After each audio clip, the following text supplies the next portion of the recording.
Después de una década de violencia revolucionaria, la llegada de los llamados sonorenses al poder significó también la pacificación de los dispersos grupos revolucionarios que se encontraban en armas. Los zapatistas dispusieron las armas a cambio de compromisos políticos para llevar a cabo la reforma agraria en el estado de Morelos. Félix Díaz también fue aplacado mediante la negociación y el soborno. Lo mismo pasó con muchos generales y cabecillas regionales, que terminaron por entregar sus armas y someterse a la nueva autoridad revolucionaria. Fue cuando Álvaro Obregón acuñó la frase: "No hay general que se resista a un cañonazo de 50,000 pesos". La medianoche del 30 de noviembre de 1920, Adolfo Huerta entregó al general Alvarado la presidencia de la República.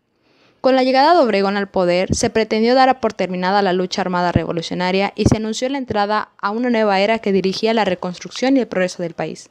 Sin embargo, el gobierno de los triunfadores de Agua Prieta se enfrentaron a un país fragmentado políticamente, en crisis económica, mermado demográficamente y encima con un fuerte desprestigio internacional ganado por los más de 10 años de guerra civil.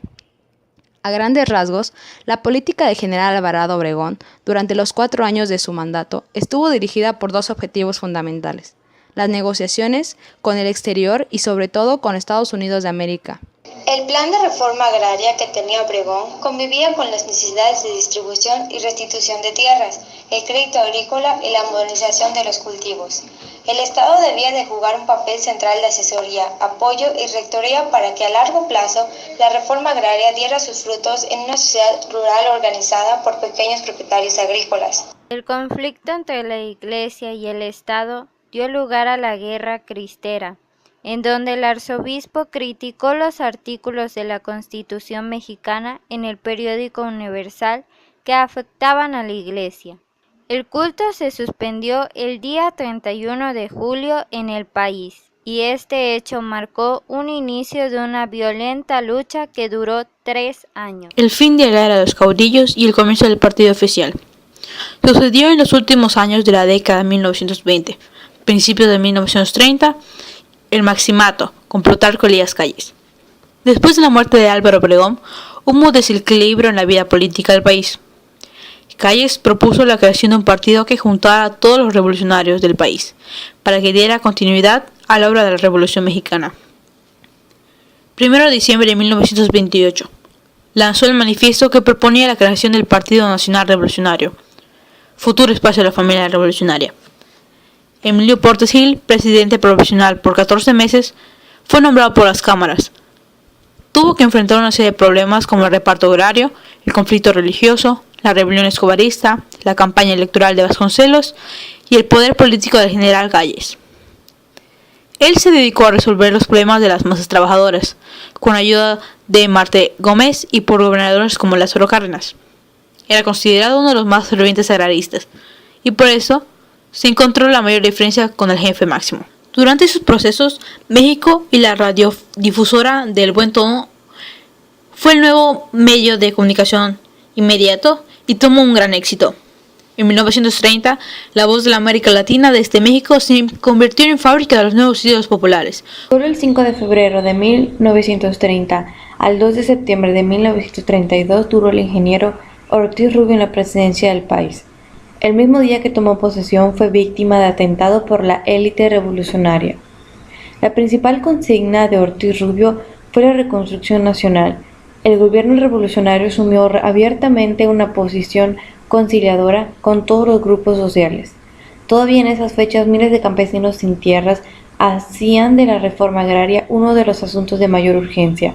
Para ese momento, el movimiento agrario se encontraba bastante fragmentado y contaba con fuertes presencias locales. Desde la rebelión de los huertistas de 1923 y luego la de Escobar, 1929, buen número de organizaciones campesinas se encontraban armadas. Segunda Cristiada. Sucedieron en las regiones de Jalisco y el Bajío mexicano. El gobierno de Velardo se caracterizó por la creación de instituciones estatales, Petróleos Mexicanos, Petromex, Banco Nacional Hipotecario Urbano y obras públicas. Cuando Velardo asumió la presidencia ya existían brotes armados de cristeros. La promulgación de la encíclica Acerba Animi en septiembre de 1932, el Papa Pío VI le dio una mayor fuerza al movimiento. Los grupos armados de la Segunda Cristiada crecieron y organizaciones como las de las legiones y las ligas católicas incrementaron su actividad. El presidente Rodríguez protestó contra la encíclica papal y amenazó con confiscar los templos para convertirlo en escuelas y talleres, y expulsó a Flores y a Pascual Díaz. Portes Gil era considerado uno de los más fervientes agraristas, apoyado por los gobernadores partidarios, entre los que se destacaba Lázaro Cárdenas. El gobierno de Portes Gil realizó uno de los mayores repartos agrarios. Para 1929 no solo se había logrado una transformación en el campo, sino que además muchos de los revolucionarios se habían convertido en terratenientes. El conflicto religioso se había radicalizado. El embajador Morrow hizo ver a los obispos la inutilidad de intentar derogar los artículos constitucionales que los afectaban y convenció al gobierno de que accedieran a dar garantías a los católicos para que se renovara el culto. El 21 de junio se puso por terminado el conflicto religioso. En marzo de 1929 se llevó a cabo en Querétaro la primera convención nacional del Partido Nacional Revolucionario. El problema se centró en la discusión de quién sería el nuevo candidato presidencial de los revolucionarios. Vasconcelos debía exponer a la luz pública todos los vicios y limitaciones del grupo gobernante. Mediante el programa del Partido Nacional Antirreeleccionista, reivindicó los principios de la Revolución de 1910 y propuso el sufragio femenino, supresión de las actividades extraordinarias del Ejecutivo, aplicación de una tercera parte del presupuesto al desarrollo a la educación popular, autonomía para la Universidad Nacional y creación de su patrimonio, pero el grupo revolucionario optó por descalificarlos y reprimir sus manifestaciones. De acuerdo con las cifras, Ortiz Rubio recibió un 93.5% de los votos y Vasconcelos solo el 5.3%. A pesar de los reclamos por fraude electoral, Ortiz Rubio asumió la presidencia. Solo 2 años y 7 meses duró Pascual Ortiz Rubio en la presidencia del país. En el Congreso se formaron 2 bandos, el del presidente y el del expresidente Emilio Portes Gil. El final del gobierno de Ortiz Rubio se ve apresurado por las pugnas políticas que se vivieron dentro del Congreso. Finalmente, la rivalidad con el general Calles llevó al ingeniero Pascual Ortiz a su renuncia y Abelardo Rodríguez fue sustituto y tomó posesión de su cargo el 4 de septiembre de 1932. Cuando Rodríguez asumió la presidencia ya existían brotes armados de cristeros que desde principios del año 20 lucharon contra las políticas anticléricas.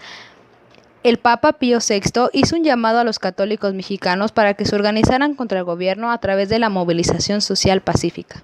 No obstante, los ánimos del país ya estaban bastante acelerados y el llamado del Papa se encendió con más fuerza. En la segunda convención ordinaria del PNR se eligió a Lázaro Cárdenas como candidato de la presidencia y se aprobó el famoso Plan Sexenal,